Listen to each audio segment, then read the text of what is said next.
Hey gang, welcome to Ask Mark, our scuba diving Q&A, where I answer your scuba diving questions. If you do have any scuba diving questions, pop them down in the comment section underneath this video on YouTube. And if you use the Ask Mark hashtag, it gets yourself and your question featured in an upcoming video. But I do answer in the comment section, so you get your answer as soon as possible. Today I'm answering a question from Duane T about heavy breathing and ways to improve. So Duane says, I'm a breather with over 300 dives.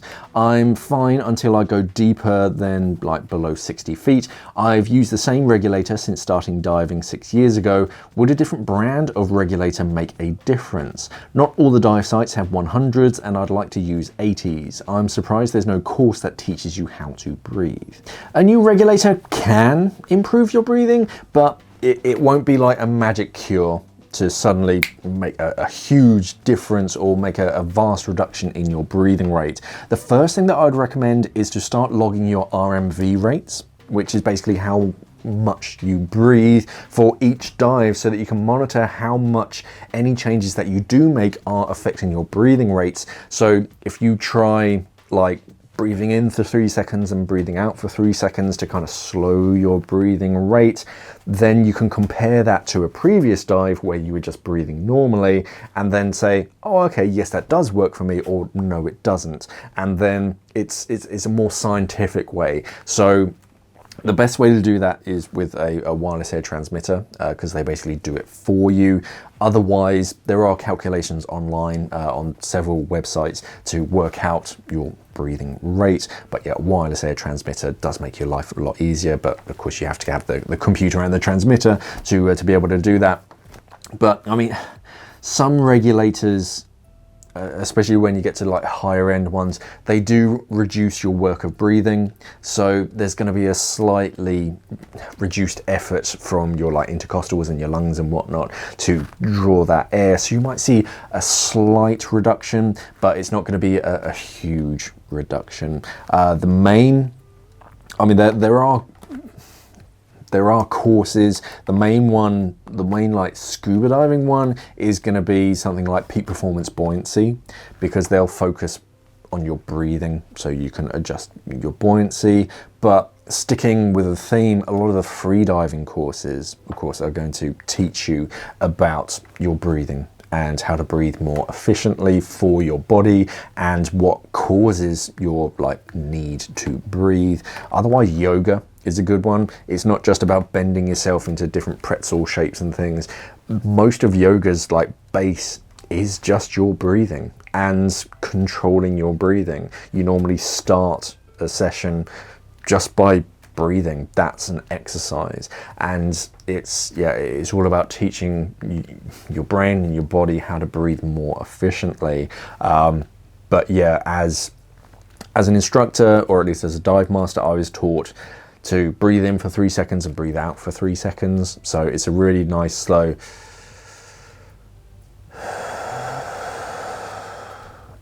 but constant.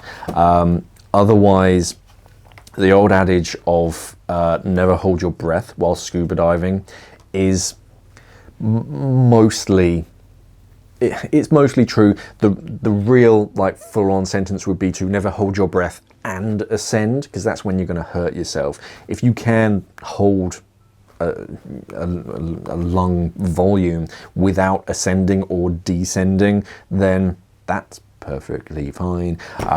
But it really is just working out what works for you, and the best way is to work out your SAC rates, your surface air consumption, or your RMV, your respiratory minute volume, I think. And they basically allow you to quantify how much you're breathing, and it spits out this number, and then you can basically work out that, yeah, oh, okay, I was doing this, or I was doing that, and that reduced my SAC or my RMV rate, so I'll continue to do that or focus on doing that more. But yeah, it's really down to just really relaxing into scuba diving. You usually find A lot of scuba divers, when they first start out, I mean, you've been doing it for 6 years, so you know what you're doing nowadays. You're not a green diver on their like first 20 dives.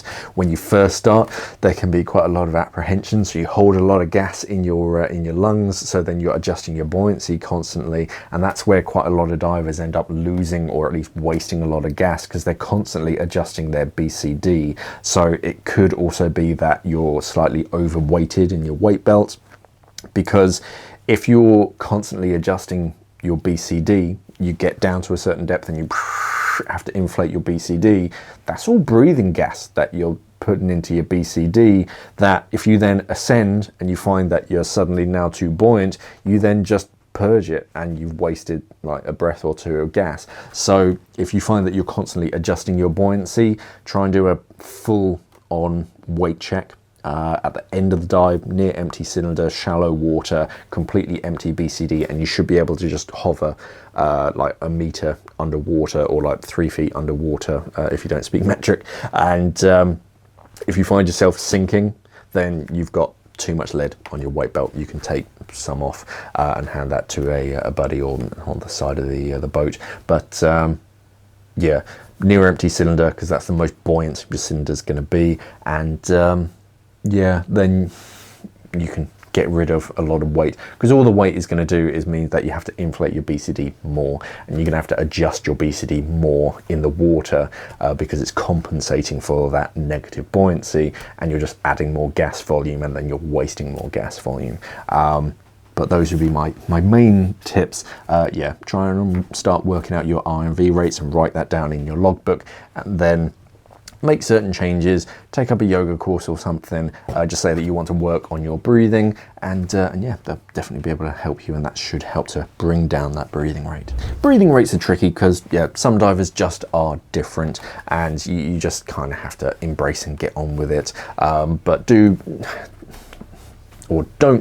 worry about anyone like being annoyed with you or anything because you're running low on gas.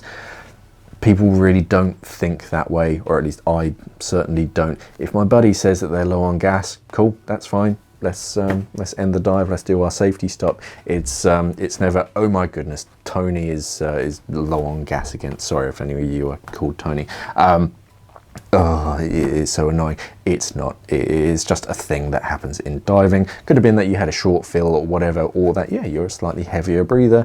There's no shame in it. But yeah, things like yoga are quite good to help control your breathing and at least bring it down. But otherwise, yeah, try and work out your breathing rate so that you can monitor how any changes that you do implement, see how effective they are. The easiest way is just with a wireless air transmitter, because a lot of the apps and the computers at the end of the dive, when you download it, it tells you your SAC rate for the entire dive. Otherwise, yeah, do another proper weight check just to make sure you're not overweighting yourself, because that's usually the like prime reason that a lot of divers breathe a bit too much, or at least use a bit too much gas, because they're adjusting their buoyancies more often than a perfectly weighted diver. But if you struggle with it, or if you've got any tips, by all means pop them down in the comment section underneath this video. If you've got any questions that you would like answered, either about buoyancy or about breathing, R&V rates or whatever, I'll have to look up the formulas. It's been a while since I've done the base level maths on mine, but yeah, pop it down in the comment section underneath this video. If you use the AskMark hashtag, it gets yourself and your question featured in an upcoming video. But yeah, remember to head over to scubadivermag.com, our website, check out our magazine, and of course subscribe to the channel if you enjoyed this. Thank you so very much for watching, everybody, and of course, safe diving.